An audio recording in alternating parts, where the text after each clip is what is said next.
Aklınızı ayran bandırıp yediniz. Ne edersiniz? İndirin pusatlarınızı.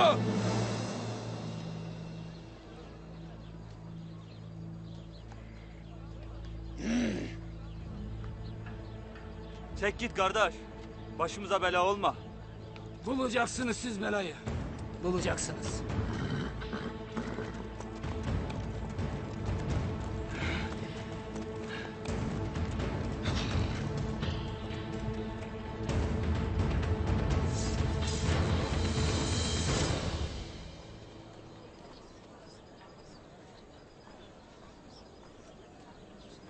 Hatunlar, diğer hatunlar nerededir? İşlerini kolayladılar mı? Bu kadar Zalime Sultan. Çoğu hatun vazgeçti. Vaz mı geçti? Nedir onları yolumuzdan ayıran hatunlar? Beyleri kesirlerini Gündoğdu Bey'in verdiği altınlarla doldurmuş Halime Sultan. Gayrı bir avuç kaldık Halime Sultan.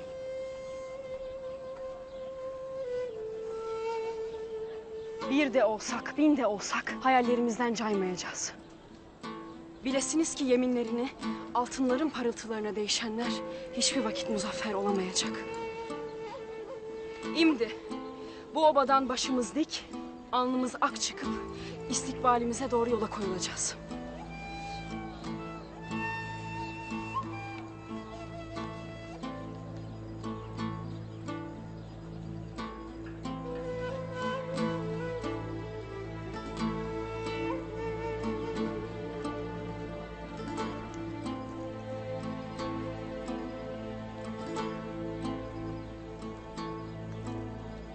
Halime, Kefere diyarında düşmana av olacaksınız. Her şeyi görür, her şeyi bilirim. Lakin elimden bir şey gelmez. Naçar olmak yüreğimi kavurur. Ben Gündoğdu Bey'imi ikna edemedim. Ertuğrul Bey'imi de, seni de. Selcan, gayrı üzülmeyiz. Bizim umudumuz Kefere'yi de, her türlü musibeti de defeyleyecek. Ben inanırım, muvaffak olacağız. Muvaffak olmak neye yarar ki? Biz birbirimizin gölgesinden ayrıldıktan sonra neyleyip huzuru Halime? Böyle deme Selcan, olur mu? Hangi mesafe ayrı koyabilir bizi birbirimizden? Yollarımız ayrılsa da bizim yüreğimiz birdir.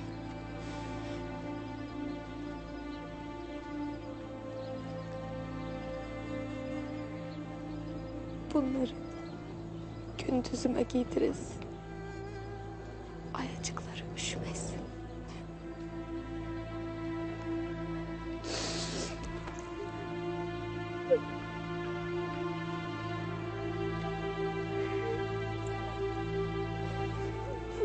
Yolunuz açık olsun kardeşim. Rabbim size her beladan uzak eylesin.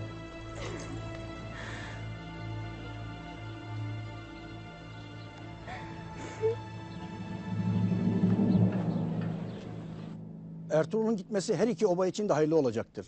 Nice vakit aradığımız huzuru gayrı bulacağız. Ertuğrul gidince büyük bir beladan kurtulacağımız doğrudur. Cehenneme kadar yolu vardır. Lakin tek bir Alp'in bile gitmesine izin vermeyeceğim. Kayıların meselesi bu beyim. Sen nasıl müdahale olacaksın? Emir Saadettin de benim gibi düşünür. Daha da mühimi, Alplerine sahip çıkamayan obanın itibarı olmaz.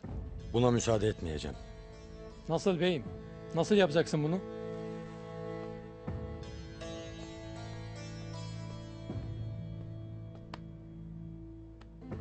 Emrettiğiniz gibi 10 Alp'imiz Ertuğrul Bey'le gitmeye hazır beyim. Şimdi nasıl müdahale edeceğimi anladınız mı? Beyim yalnız Kaya ve Samsa. Onlar sahiden Ertuğrul Bey'le gitmeye talip oldular. Tuğtekin'den geriye Yadigar, bir tek onlar kaldı. Onların da hesabını görürüz. Tez başlayasınız. Alpler harekete geçsin. Emredersin beyim.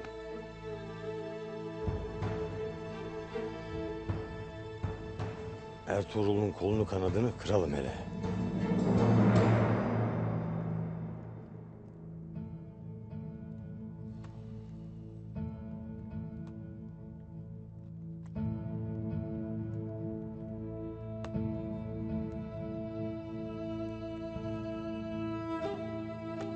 var mıdır beyim? Gel Doğan Alp.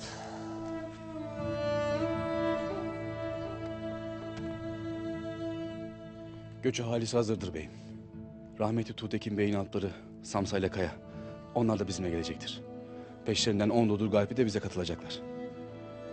Lakin Gündoğdu Bey'in dağıttığı altınlar yüzünden söz veren altların çoğu talimhaneye gelmediler.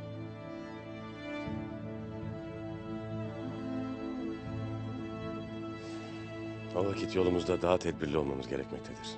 Emir Saadettin'den bir bela mı beklersin beyim? Yola çıktığımızı öğrendiğinde boş durmayacaktır. Doğru dersin beyim. Oraya varana kadar tedbirli olmalıyız. Sadece köpek değil.